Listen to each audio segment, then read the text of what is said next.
Alors, ce topic, c'est le topic numéro 8 dans le livre, donc c'est variation. Alors, il faut bien comprendre qu'est-ce qu'une variation. Donc, on a deux types de variation, on a direct et indirect. Et on peut aussi appeler ça proportion, comme c'est écrit en noir ici. Alors, regardez, donc ça concerne les équations. Regardez l'équation ici, donc y est égal à 2x. Donc, qu'est-ce que ça veut dire en termes de variation?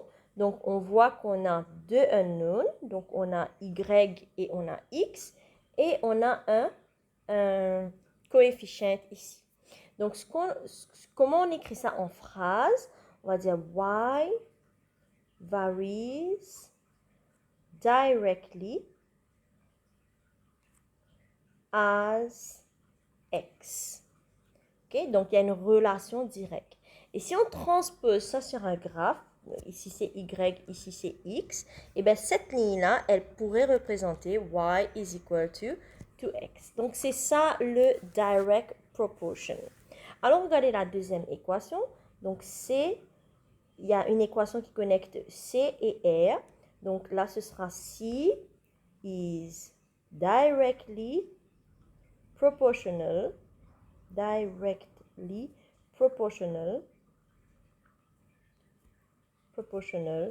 to R. OK? Troisième équation, donc D is directly proportional to T. OK? Alors, on peut dire varies directly. On peut dire is directly proportional. OK? Donc, c'est juste une manière la manière de dire qui est différente. Mais en gros, ça veut dire exactement la même chose. Alors, dans un devoir, si jamais il écrit y varies directly as x, nous pouvons écrire comme ça. Y is equal to kx. Alors, k, c'est une constante. D'accord? C'est un chiffre. Donc, un petit peu comme ici, il y en a 2, ici, il y en a 5, ici, il y en a 6. Les cas différents pour chaque équation. Et plus tard, on va apprendre comment faire pour trouver ce constant-là. Nous avons le deuxième là. Y varies directly as t. V varies directly as t. Ça veut dire que c'est une équation qui connecte V et T est multiplié par K. Allons faire un peu les autres exemples qu'il y a. Alors, express the following in terms of variation constant K. Y is directly proportional to the square of x. C'est pas to x là, hein? C'est to the square of x. Square of x, c'est x square, comme ça. Donc, y is equal to k x square. Y varies directly as the square root of x. Donc, y is equal to k times square root of x. C varies directly as r. Donc, c is equal to k times r. Y is directly proportional to the cube of x. Then y is equal to k x to the cube. Okay? Donc, c'est comme ça qu'on exprime les équations. Maintenant, comme j'ai dit avant, la valeur de k, ça peut être n'importe quelle valeur. Il va falloir qu'on apprenne à chercher. Alors, allons regarder cet exemple-là. Y is directly proportional to x. Correct? Y is directly proportional to x. Et puis, on nous donne une deuxième information. When y is equal to 10, x is equal to 5. Correct. Première information, y is directly proportional to x. So, y is equal to k times x. OK? Mais on nous a donné une deuxième information, donc les valeurs de x et de y.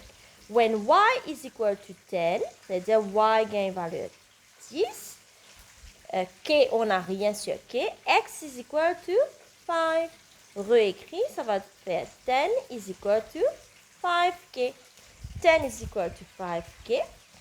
On n'a qu'à diviser, donc on va divisé par 5 des deux côtés. K is equal to 10 divided by 5 is 2. Donc, expressing y in terms of x, ça veut dire que y va être devant, is equal to, au lieu d'écrire k, on va écrire 2x. La deuxième partie du travail, find the value of x when y is equal to 40. C'est-à-dire qu'on va utiliser cette équation-là. On oublie tous les k, tous les proportional. On oublie tout ça là. On va utiliser cette équation-là avec cette information-là. Donc, y is equal to 2x. OK. And then, 40 is equal to 2x. Divided by 2 on both sides, x is equal to 40 divided by 2 is 20. Un deuxième exemple, donc, given that y is directly proportional to the square of x and that y is equal to 20 when x is equal to 2, find the value of y when x is equal to 3. OK. Alors, première petite chose qui nous besoin de trouver tout le temps dans ce rendez-vous-là, c'est tout le temps trouver la valeur de k. Correct? Premier, on va exprimer cette équation-là. Hein? Y is directly proportional to the square of x. C'est-à-dire y is equal to kx squared. Ensuite, on va utiliser sa deuxième information-là. On va mettre dans cette équation-là. Donc, 20 est égal à k fois 2 square. K est égal à 20, donc divisé par 4 des deux côtés, K est égal à 5. Donc notre équation, ça va être y is equal to 5x squared. Donc on remplace la valeur de K qui m'a trouvé ici dans sa équation-là, et c'est ça même qui me donne moi ça. Right? Maintenant, on ne me demande pas tout ça là, moi. On me demande the value of y when x is equal to 3. Donc là, je n'ai qu'à remplacer la valeur de x dans cette équation-là. Je remplace par 3. Donc, ça va me faire 5 fois 9, qui me donne 45. Alors, deuxième partie, the positive value of x when y is equal to 500. Again, on va reprendre cette équation-là. Y is equal to 5x squared. OK. On ne connaît pas la valeur de x, mais on connaît la valeur de y. 500 est égal à 5x squared, divisé par 5 des deux côtés, ici. X squared est égal à 100. OK. Donc, x va être égal à square root de 100. Square root de 100, c'est plus et moins 10. Mais on nous a demandé le positive value only. So, x will be equal to 10. Positive 10. Alors, pour le reste, vous allez faire le devoir à la page 94, exercice 8.1, numéro 1 à 6 pour la semaine prochaine. S'il y a des soucis, vous me contactez. N'hésitez pas et je serai ravie de vous réexpliquer. Il n'y a pas de souci. Maintenant, deuxième partie, c'est inverse variation. Alors, inverse variation, là, on va travailler un peu avec des fractions. Par exemple, dans cette équation-là, on a d is equal to 64 over n. L'équation connecte d et n. Right? OK? Donc là, on va dire D varies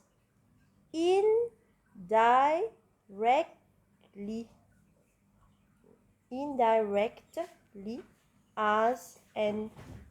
Une autre façon d'écrire, c'est D is indirectly proportional to n. Une autre façon d'écrire, c'est D is inversely proportional to n. Les trois veulent dire la même chose. OK? Dans celui-là, c'est C is indirectly proportional to X. Dans cette équation, c'est P is inversely, je rappelle que indirectly et inversely veulent dire la même chose, proportional to ce qu'il y a en bas, c'est-à-dire 1 minus t. On peut mettre en bracket. OK? Maintenant, qu'est-ce que ça veut dire? Donc, tout à l'heure, là, quand c'était direct proportion ou direct variation, c'était une ligne droite qui passait par origin. Mais ici, ce sera tout simplement comme un proportional curve. Donc, y is equal to k over x. Alors, d is, regardez celui-là, donc d is inversely proportional to the square of x. Donc, ça va s'écrire comme ça, d is equal to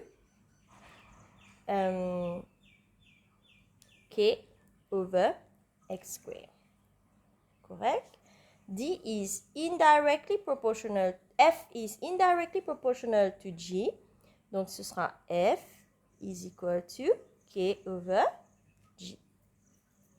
Right?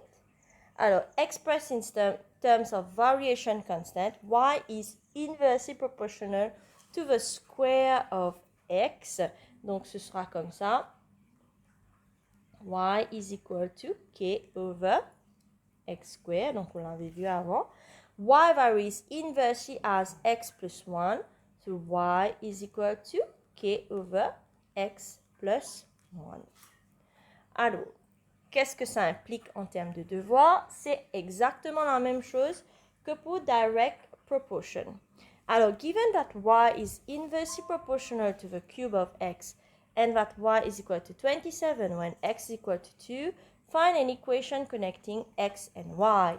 Alors, premièrement, on va voir, donc c'est une inverse proportionality. So, y will be equal to the cube of x, donc k over x to the cube. Okay? So, this is your equation. But first, you have to find the value of k here. En utilisant ces deux valeurs-là, donc on va injecter ça dans la formule. 27 est égal à k sur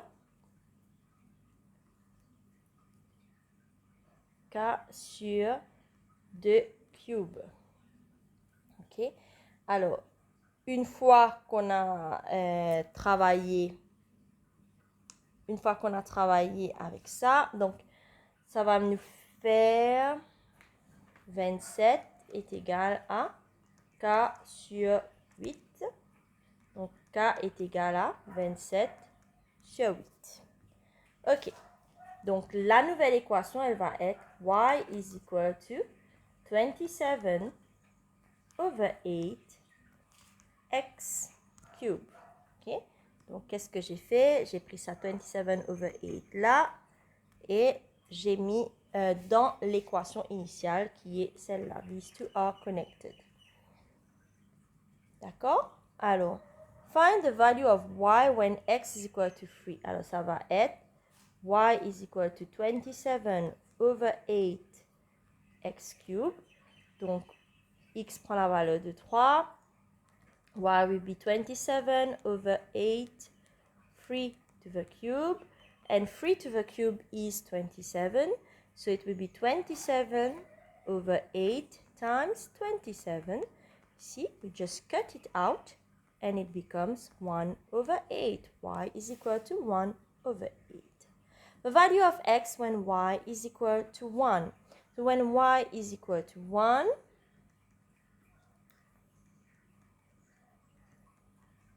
we replace here. 8 is equal to 27. 8x cubed is equal to 27. Let me continue here. Donc 8x cubed is equal to 27. x cubed is equal to 27 divided by 8. X is the cube root of 27 over 8, which is 3 over 2. Alors, pour le indirect variation, les devoirs se trouvent à la page 97, l'exercice 8.2 numéro 1 à 4. S'il y a des questions, s'il y a des incompréhensions surtout, n'hésitez pas à revenir vers moi. Et si jamais il y a vraiment un gros souci, on va en reparler la semaine prochaine. Merci.